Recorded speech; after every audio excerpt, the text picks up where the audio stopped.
ಶಾಸಕರ ಭೇಟಿ ರಾಜಕೀಯವಲ್ಲ, ಗ್ರಾಮದ ಅಭಿವೃದ್ಧಿಗಾಗಿ ಅವಹೇಳನಕಾರಿ ಹೇಳಿಕೆ ಖಂಡನೀಯ. ಅಧ್ಯಕ್ಷ ಹರೀಶ್. ಹಾಸನದ ಗವೇನಹಳ್ಳಿ ಸಹಕಾರ ಸಂಘದ ಚುನಾವಣೆ ಹಾಗೂ ಸ್ಥಳೀಯ ಶಾಸಕ ಸ್ವರೂಪ್ ಪ್ರಕಾಶ್ ಅವರನ್ನು ಭೇಟಿ ಮಾಡಿದ ವಿಚಾರಕ್ಕೆ ಸಂಬಂಧಿಸಿದಂತೆ ಸಾಮಾಜಿಕ ಜಾಲತಾಣಗಳಲ್ಲಿ ಹರಿದಾಡುತ್ತಿರುವ ಆರೋಪಗಳನ್ನು ತಳ್ಳಿಹಾಕಿ ಶಾಸಕರ ವಿರುದ್ಧ ಅವಹೇಳನಕಾರಿ ಹೇಳಿಕೆಗಳನ್ನು ನೀಡಿರುವುದನ್ನು ಗವೇನಹಳ್ಳಿ ಕೃಷಿ ಪತ್ತಿನ ಸಹಕಾರ ಸಂಘದ ಅಧ್ಯಕ್ಷ ಹರೀಶ್ ಮತ್ತು ಲಿಂಗರಾಜು ತೀವ್ರವಾಗಿ ಖಂಡಿಸಿದರು. ಪತ್ರಿಕಾಗೋಷ್ಠಿಯಲ್ಲಿ ಗುರುವಾರ ಮಾತನಾಡಿದ ಅವರು, ಇತ್ತೀಚೆಗೆ ನಡೆದ ಗವೇನಹಳ್ಳಿ ಕೃಷಿ ಪತ್ತಿನ ಸಹಕಾರ ಸಂಘದ ಚುನಾವಣೆಯಲ್ಲಿ ಜೆಡಿಎಸ್ ಬೆಂಬಲಿತ 9 ಮಂದಿ ನಿರ್ದೇಶಕರು ಆಯ್ಕೆಯಾಗಿದ್ದು, ಅವರ ಪೈಕಿ ತಾವು ಅವಿರೋಧವಾಗಿ ಅಧ್ಯಕ್ಷರಾಗಿ ಆಯ್ಕೆಯಾಗಿದ್ದೇವೆ. ಚುನಾವಣೆಗೂ ಮುನ್ನ ಗ್ರಾಮದಲ್ಲಿನ ಹಿರಿಯರು ಹಾಗೂ ಮುಖಂಡರ ಸಲಹೆಯಂತೆ ಸಹಕಾರ ಸಂಘದ ಆಡಳಿತದಲ್ಲಿ ರಾಜಕೀಯ ಹಸ್ತಕ್ಷೇಪ ಇರಬಾರದು ಎಂಬ ನಿಲುವು ತೆಗೆದುಕೊಳ್ಳಲಾಗಿತ್ತು. ರೈತರ ಹಾಗೂ ಸಂಘದ ಹಿತಾಸಕ್ತಿಯನ್ನು ಗಮನದಲ್ಲಿಟ್ಟುಕೊಂಡು ಪಕ್ಷಾತೀತವಾಗಿ ಆಡಳಿತ ನಡೆಸುವ ಉದ್ದೇಶ ಹೊಂದಿದ್ದೇವೆ. ಆದರೆ ಕೆಲವರು ಇದನ್ನು ತಪ್ಪಾಗಿ ಅರ್ಥೈಸಿಕೊಂಡು ಅನಗತ್ಯ ಗೊಂದಲ ಸೃಷ್ಟಿಸುತ್ತಿದ್ದಾರೆ ಎಂದರು. ಈಗಾಗಲೇ ಜೆಡಿಎಸ್ ಬೆಂಬಲದೊಂದಿಗೆ 9 ನಿರ್ದೇಶಕರು ಆಯ್ಕೆಯಾಗಿರುವ ಹಿನ್ನೆಲೆಯಲ್ಲಿ ಗವೇನಹಳ್ಳಿ ಕೃಷಿ ಪತ್ತಿನ ಸಹಕಾರ ಸಂಘವನ್ನು ಜೆಡಿಎಸ್ ಬೆಂಬಲಿತ ಸಂಘವೆಂದು ಹಾಗೂ ತಾವು ಜೆಡಿಎಸ್ ಬೆಂಬಲಿತ ಅಧ್ಯಕ್ಷರೆಂದು ಘೋಷಣೆ ಮಾಡುತ್ತಿರುವುದಾಗಿ ಸ್ಪಷ್ಟಪಡಿಸಿದರು.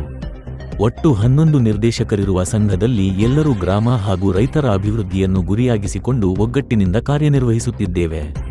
ಚುನಾವಣೆ ವೇಳೆ ಜೆಡಿಎಸ್ ಬೆಂಬಲ ಪಡೆದಿದ್ದರೂ ಅಭಿವೃದ್ಧಿಯ ವಿಚಾರದಲ್ಲಿ ರಾಜಕೀಯ ಬೆರೆಸುವ ಉದ್ದೇಶ ನಮ್ಮದಲ್ಲ ಎಂದರು. ಸರ್ಕಾರದ ವಿವಿಧ ಯೋಜನೆಗಳ ಅನುದಾನ, ಅಭಿವೃದ್ಧಿ ಕಾಮಗಾರಿಗಳು ಹಾಗೂ ರೈತರಿಗೆ ಅಗತ್ಯ ಸೌಲಭ್ಯಗಳನ್ನು ತರಲು ಸ್ಥಳೀಯ ಶಾಸಕರನ್ನು ಭೇಟಿ ಮಾಡುವುದು ಸಹಜ. ಅದನ್ನು ರಾಜಕೀಯವಾಗಿ ವ್ಯಾಖ್ಯಾನಿಸುವುದು ಸರಿಯಲ್ಲ. ಸಂಘದ ಅಭಿವೃದ್ಧಿ ಮತ್ತು ರೈತರ ಹಿತಾಸಕ್ತಿಯೇ ನಮ್ಮ ಮೊದಲ ಆದ್ಯತೆಯಾಗಿದ್ದು, ಎಲ್ಲರ ಸಹಕಾರದೊಂದಿಗೆ ಕೆಲಸ ಮುಂದುವರಿಸಲಾಗುವುದು ಎಂದು ತಿಳಿಸಿದರು. ಪಕ್ಷಾತೀತವಾಗಿ ನಡೆದುಕೊಂಡಿರುವುದು ಸತ್ಯ, ಆದರೆ ಅದನ್ನು ಕೆಲವರು ತಪ್ಪಾಗಿ ಅರ್ಥೈಸಿ ಆಧಾರರಹಿತ ಆರೋಪಗಳನ್ನು ಮಾಡುತ್ತಿದ್ದಾರೆ. ಜುಲೈ 10ರಂದು ಚುನಾವಣೆ ನಡೆದ ಬಳಿಕ ಅಭಿವೃದ್ಧಿ ಕಾಮಗಾರಿಗಳಿಗೆ ನೆರವು ಹಾಗೂ ಅನುದಾನ ಪಡೆಯುವ ಉದ್ದೇಶದಿಂದ ಮಾತ್ರ ಶಾಸಕರನ್ನು ಭೇಟಿ ಮಾಡಲಾಗಿದೆ. ಇದರಲ್ಲಿ ಯಾವುದೇ ರಾಜಕೀಯ ಉದ್ದೇಶ ಅಡಗಿಲ್ಲ ಎಂದು ಅವರು ಮಾಹಿತಿ ನೀಡಿದರು. ಪ್ರೆಸ್ ಮೀಟ್ ಮಾಡಿದ್ದು ಬಾಲಕೃಷ್ಣ ಅವರು ಬಂದು ಪ್ರೆಸ್ ಮೀಟ್ ಮಾಡಿಸಿದ್ರು. ಬಂದು MLA ಬಗ್ಗೆ ಏನನ್ನೋ ಅವಹೇಳನಕಾರಿ ಮಾತುಗಳಾಡಿದ್ರು. ಅವಹೇಳನಕಾರಿ ಮಾತನಾಡಿದರು. ಅದು ಮಾಜಿ MLA ಪೇಜೆಲ್ಲ ಏನನ್ನೋ ಇದು ಮಾಡಿದ್ದಾರೆ. ಅದನ್ನು ನಾವು ಖಂಡಿಸ್ಬೇಕೀಗ.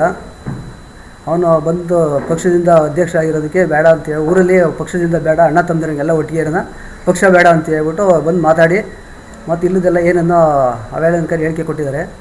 ಅದನ್ನು ಖಂಡಿಸಬೇಕು ಅಂತೇಳಿ ನಾನು ಮಾತಾಡ್ತೀನಿ. ನಾವೇ ಬಂದಿದ್ದು. ಅವೇನು ಮಾತಾಡಿಲ್ಲ. ನೆನ್ನೆ ಇಲ್ಲಿಂದ ಮುಗಿದೋದ್ಮೇಲೆ ಅವಹೇಳನಕಾರಿ ಹೇಳಿಕೆ ಕೊಟ್ಟಿದ್ದಾರೆ. ಅವತ್ತು ಬಂದು ನನ್ನ ಕೇಳ್ಕೊಂಡಾಗ ನಾನೇ ಒಪ್ಕೊಂಡು, ಆಯ್ತು ಬಾರಪ್ಪ ಊರಲ್ಲೆಲ್ಲ ಒಟ್ಟಿಗೆ ಇರೋಣ, ಒಗ್ಗಟ್ಟಾಗಿರೋಣ, ಪಕ್ಷ ಬೇಡ ಅಂತೇಳಿ ನಾನು ಏನು ಮಾತಾಡ್ದೇನೆ ಹೋದೆ.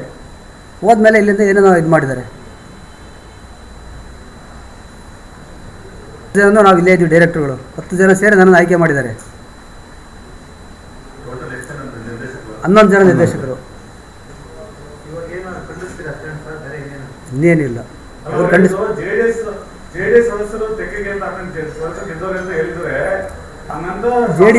ಜೆಡಿಎಸ್ ತೆಗೆಗೆ ಅಂತ ಏನು ಮಾಡಿರಲಿಲ್ಲ. ಗೆದ್ದ ದಿವಸ ನಾವೆಲ್ಲ ಅಲ್ಲಿ ಹೋಗಿದ್ವಲ್ಲ ಅಂತ ಹೇಳ್ಬಿಟ್ಟು ಇದು ಮಾಡಿದ್ರು. ಶಾಸಕರು ಅಲ್ಲಿ ಶಾಸಕರಂದ್ರೆ ಹೋಗ್ಲೇಬೇಕಲ್ವಾ, ಹಂಗಾಗಿ ಹೋಗಿದ್ದು. ಸಹಕಾರ ಸಂಘದಲ್ಲಿ ಅಧಿಕೃತ ಪಕ್ಷ ಇಲ್ಲದೆ ಹೋದ್ರು ಕೂಡ ಆ ನಿರ್ದೇಶಕರ ಯಾರು ಆಯ್ಕೆ ಆಗ್ತಾರೆ ಅವ್ರಿಗೆ ಒಂದೊಂದು ಪಕ್ಷದ ಬೆಂಬಲ ಇರುತ್ತೆ. ಆ ಪಕ್ಷ ನೀವು 10 ಜನ ಏನು ಆಯ್ಕೆ ಆಗಿರಿ, ನಿಮ್ಗೆ ಯಾವ ಪಕ್ಷದ ಬೆಂಬಲ ಇದೆ? ಜೆಡಿಎಸ್ ಪಕ್ಷದ ಬೆಂಬಲ ಇದೆ.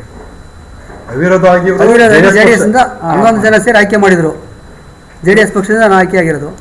ಇವರು ಕಾರ್ಯಕರ್ತರು ಜೆಡಿಎಸ್ ಪಕ್ಷದ ಆಯ್ಕೆ ಮಾಡಿರಲ್ಲ ಅಂತ ಅವನು ಬಂದು ಮೊನ್ನೆ ಬೇಡ ಅಣ್ಣ ತಮ್ಮದರಿಗೆ ಇರೋಣ ಅಂತ ಹೇಳ್ಬಿಟ್ಟು ನನ್ನ ಹತ್ರ ಬಂದು ಗೋಗರ್ದು ಪ್ರೆಸ್ ಮೀಟ್ ಮಾಡೋಣ ಅಂತ ಕರೆದ್ರು. ನಾನು ಬಂದಾಗ ನಾನು ಏನು ಮಾತಾಡಲಿಲ್ಲ. ಆಯ್ತು ಎಲ್ಲ ಒಟ್ಟಿಗೆ ಅಣ್ಣ ತಮ್ಮದರಿಗೆ ಇರೋಣ, ಪಕ್ಷ ಬೇಡ ಬಿಡಪ್ಪ, ಊರಲ್ಲೆಲ್ಲ ಚೆನ್ನಾಗಿರೋಣ ಅಂತೇಳಿ ಹೋದೆವು.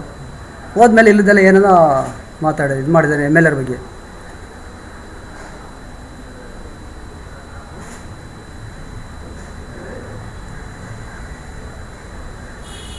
ಈಗ ಅವರು ಉಪಾಧ್ಯಕ್ಷರಾಗಿದ್ದಾರೆ. ಅವರು ಉಪಾಧ್ಯಕ್ಷರೇ ಆಯ್ಕೆ ಮಾಡಿದ್ರು. ಈಗ ಅವರೊಂದು ಪಕ್ಷ ಇನ್ನೊಂದು ಪಕ್ಷ ಅಂತ ಆದಾಗ ಸಹಕಾರಿ ಸಂಘ